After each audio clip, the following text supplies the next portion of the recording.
എല്ലാവർക്കും എൻ്റെ പുതിയൊരു വീഡിയോയിലേക്ക് സ്വാഗതം. ഞാനിന്ന് മുളകിനും വെണ്ടയ്ക്കും മഞ്ഞളിനും ഒക്കെ വളം ഇട്ട് കൊടുക്കുന്നതാണ്. ഒരു പുതിയ വളം കാർഷിക നഴ്സറിയിൽ നിന്ന് ഫ്രൂട്ട്സ് തൈകൾ വാങ്ങിയപ്പോൾ അതിൻ്റെ കൂടെ കിട്ടിയ ഒരു വളമാണ്. ഈ വളം പച്ചക്കറി ചെടികൾക്കും പൂച്ചെടികൾക്കും നമുക്ക് ഫ്രൂട്ട്സ് തൈകൾക്കും ഒക്കെ ഉപയോഗിക്കാം. മണ്ണിൻ്റെ കൂടെ മിക്സ് ചെയ്താണ് നമ്മളിത് ഇട്ട് കൊടുക്കേണ്ടത്. അങ്ങനെ ഞാൻ ഗ്രോ ബാഗിൽ നിന്ന് മുട്ടിയ കുറച്ച് മണ്ണുണ്ടായിരുന്നേ, അപ്പോൾ അതിൽ ചേർത്ത് ഇടുന്നതാണ്. കനകമീൽ എന്നാണ് ഈ വളത്തിൻ്റെ പേര്. നഴ്സറിയിലുള്ളവർ പറഞ്ഞത് മണ്ണിൻ്റെ കൂടെ മിക്സ് ചെയ്ത് മാത്രമേ ഇത് ഉപയോഗിക്കാൻ പാടുള്ളൂ, അല്ലാതെ നമ്മൾ വെറുതെ ഇതായിട്ട് ഇട്ട് കൊടുക്കാൻ പാടില്ല. ഫ്രൂട്ട്സ് തൈകൾക്ക് ഞാനിപ്പോൾ ഒരു പ്രാവശ്യം ഇട്ട് കൊടുത്തു.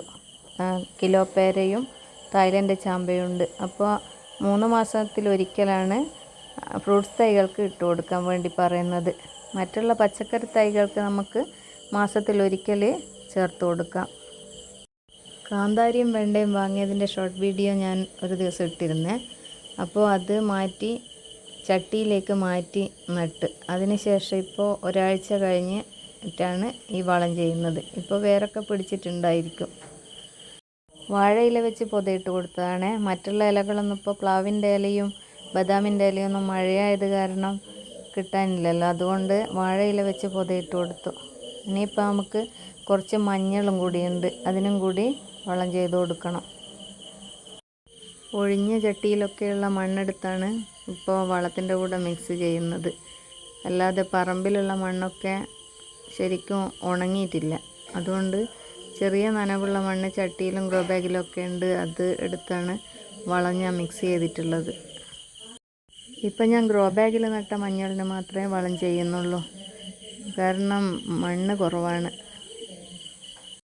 ചാക്കിൽ നട്ട മഞ്ഞൾ കുറച്ച് കൂടുതലുണ്ട്, അപ്പോൾ അതിന് നമുക്ക് കമ്പോസ്റ്റ് വളം റെഡി ആയിട്ടുണ്ട്. ആ കമ്പോസ്റ്റ് വളം 1-2 ആഴ്ചയെങ്കിലും മഴ കിട്ടാണ്ട് നിന്നാൽ മാത്രമേ അത് ഒടിഞ്ഞ് കിട്ടുള്ളൂ. നല്ല കമ്പോസ്റ്റായി മാറിയിട്ടുണ്ട്. എൻ്റെ വീഡിയോ ഇഷ്ടമായിട്ടുണ്ടെങ്കിൽ സബ്സ്ക്രൈബ് ചെയ്യാനും ലൈക്ക് ചെയ്യാനും കമൻറ്റ് ചെയ്യാനും മറക്കരുത്. തുടർച്ചയായി മഴ പെയ്യുന്നത് കൊണ്ട് അപ്പോൾ മഞ്ഞളിനൊന്നും വളമിട്ട് കൊടുക്കാൻ പറ്റിയിട്ടില്ല. ഇതിനൊക്കെ വളമിടേണ്ട സമയം കഴിഞ്ഞിന്. ഇനിയിപ്പോൾ ഈ വളം ചെയ്ത് കഴിഞ്ഞാൽ ഒരു 2 മാസം കഴിഞ്ഞാൽ ഒരിക്കലും കൂടിയും വളം ചെയ്ത് കൊടുക്കും. അത് കഴിഞ്ഞാൽ പിന്നെ വളം ചെയ്യില്ല.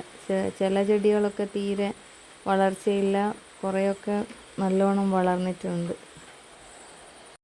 ചാക്കിൽ നട്ട ചെടികളൊക്കെ നല്ല ഉഷാറായിട്ടുണ്ട്. ഇതിപ്പോൾ മഴയായത് കൊണ്ടാണെന്ന് തോന്നുന്നു, നമുക്ക് കടലപ്പിണ്ണാക്ക് പുളിപ്പിച്ച് ഒഴിക്കാനൊന്നും പറ്റിയിട്ടില്ല.